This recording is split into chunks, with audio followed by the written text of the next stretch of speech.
തിരുവനന്തപുരം പാലോട് മങ്കയം അടിപ്പറമ്പ് വനത്തിൽ 5 ദിവസത്തോളം പഴക്കം ചെന്ന മൃതദേഹം കണ്ടെത്തി. കൊല്ലം മടത്തറ വലിയ പുലിക്കോട് ബാബുവിനെയാണ് വനത്തിൽ മരിച്ച നിലയിൽ കണ്ടെത്തിയത്. കാട്ടാനയുടെ ആക്രമണത്തിൽ മരിച്ചതെന്നാണ് സംശയം. വിജിൻ വായന്തോടുണ്ട് തിരുവനന്തപുരത്ത് നിന്ന്.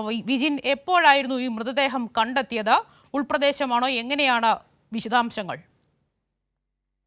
ഉൾപ്രദേശം തന്നെയാണ്. പാലോട് മങ്കയം അടിപ്പറമ്പ് വനത്തിൽ 5 ദിവസത്തിന് മുമ്പ് പഴക്കം ചെന്ന ഒരു മൃതദേഹം കണ്ടെത്തി എന്നുള്ളതാണ്. കാട്ടാനയുടെ ആക്രമണത്തിലാണോ എന്ന സംശയത്തിന് കാരണം തൊട്ടടുത്ത് ഇയാളുടെ മൃതദേഹം കിടക്കുകയും അഴുകിക്കിടന്ന നിലയിലുള്ള മൃതദേഹത്തിനടുത്ത് കാട്ടാനയുടെ കാൽപ്പാടുകൾ കണ്ടെത്തി എന്നുള്ളതാണ് ഇപ്പോൾ വ്യക്തമാക്കുന്നത്. പാലോട് പോലീസും ഒപ്പം തന്നെ വനംവകുപ്പ് ഉദ്യോഗസ്ഥരും അടിപ്പറപ്പ് എന്ന സ്ഥലത്ത് അവിടെ ഇപ്പോൾ പരിശോധന നടത്തിക്കൊണ്ടിരിക്കുകയാണ്. ഉൾവനത്തിലാണ്. അതുകൊണ്ട് തന്നെ ഇന്ന് രാത്രി ആ ഉൾവനത്തിലേക്ക് കയറി ചെല്ലാൻ കഴിയുമോ എന്ന സംശയവുമുണ്ട്. എന്തായാലും നിലവിൽ ഇപ്പോൾ മരിച്ചത് മടത്തറ ശാസ്താനട വലിയ പുലിക്കോട് ചതുപ്പിൽ ബാബു എന്ന 50 വയസ്സുകാരനാണ് എന്ന സ്ഥിരീകരണമാണ്. ഇയാള് ഈ പ്രദേശത്ത് ജീവിക്കുന്ന ആളല്ല. ബന്ധുവിന്റെ വീട്ടിലേക്ക് സ്ഥിരം ജോലി ആവശ്യത്തിനൊക്കെ വരുന്നയാളാണ്.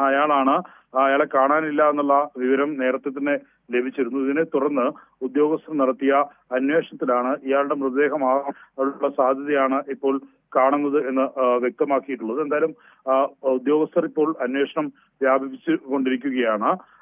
എന്താണ് യഥാർത്ഥ മരണകാരണം എന്നതുൾപ്പെടെയുള്ള വിഷയങ്ങളിൽ പൂർണ്ണമായ ഒരു വ്യക്തത വരേണ്ടതുണ്ട്.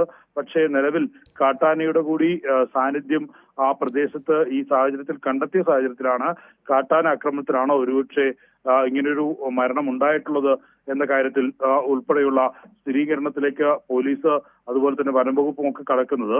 ഇത് ഉൾവനത്തിലൂടെ ഈ പ്രദേശത്തേക്ക് എത്താനുള്ള മറ്റൊരു വഴിയാണ്. അതുവഴി വന്നതിനിടയിൽ ഏതെങ്കിലും തരത്തിലുള്ള അക്രമം സംഭവിച്ചിട്ടുണ്ടോ എന്നുള്ളതാണ് നിലവിൽ സംശയിക്കുന്നത്. ആ മൃതദേഹത്തിന്റെ അടുത്തേക്ക് എത്തണമെങ്കിൽ എന്തായാലും പുലർച്ചെ വരെയാകും എന്നാണ് നമ്മൾ കരുതേണ്ടത്, അല്ലേ വിജിൻ വായന്തോട്? തീർച്ചയായും. ഈ രാത്രി ആയതുകൊണ്ട് തന്നെ അതിൽ ഏകദേശം 9 മണിയോടുകൂടിയാണ് ഇങ്ങനൊരു മൃതദേഹം കണ്ടെത്തിയതായിട്ടുള്ള വിവരം ലഭിക്കുന്നത്. അതുകൊണ്ട് തന്നെ അതിൽ കൂടുതൽ അന്വേഷണവും കൂടുതൽ വ്യക്തതയും ഒക്കെ വരുത്തണമെങ്കിൽ അത് രാവിലെ ആവേണ്ടി എന്നുള്ളതാണ് ഉദ്യോഗസ്ഥരിൽ നിന്ന് ലഭിക്കുന്ന നിലവിലെ വിവരം. നിലവിലെ വിവരത്തിന്റെ അടിസ്ഥാനത്തിൽ ഈ ബാബു എന്ന ആള് തന്നെയാണ് മരണപ്പെട്ടിട്ടുള്ളത് എന്നുള്ളതാണ് ഒരു പ്രാഥമികമായി സ്ഥിരീകരിക്കപ്പെട്ടിട്ടുള്ളത്.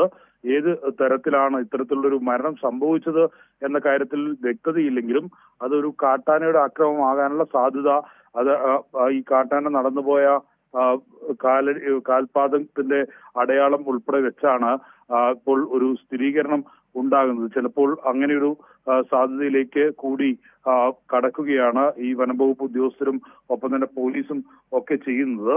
എന്തായാലും 5 ദിവസം പഴക്കമുള്ള മൃതദേഹമാണ്. നേരത്തെ ഇയാളെ കാണാനില്ല എന്ന കാര്യത്തിൽ ഒക്കെ ഉള്ള വിഷയങ്ങളിൽ പരിശോധനയും അതുപോലെ തന്നെ തിരച്ചിലും അന്വേഷണവും ഒക്കെ നടക്കുകയായിരുന്നു.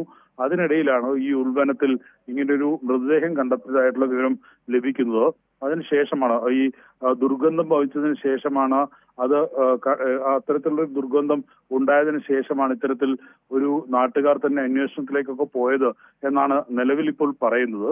അതുകൊണ്ട് തന്നെ വനംവകുപ്പ് ഉദ്യോഗസ്ഥർ ഉൾപ്പെടെയുള്ളവർ അങ്ങോട്ട് എത്തി പരിശോധന നടത്താനുള്ള ഒരു നീക്കത്തിലാണ്.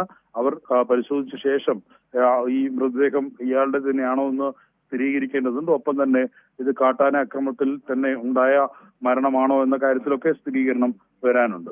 ശരി വിജിൻ, തിരുവനന്തപുരം പാലോട് മങ്കയം അടിപ്പറമ്പ് വനത്തിൽ 5 ദിവസത്തോളം പഴക്കം ചെന്ന മൃതദേഹം കണ്ടെത്തി. വിവരങ്ങളാണ് വിജിൻ വായന്തോട് പങ്കുവച്ചത്.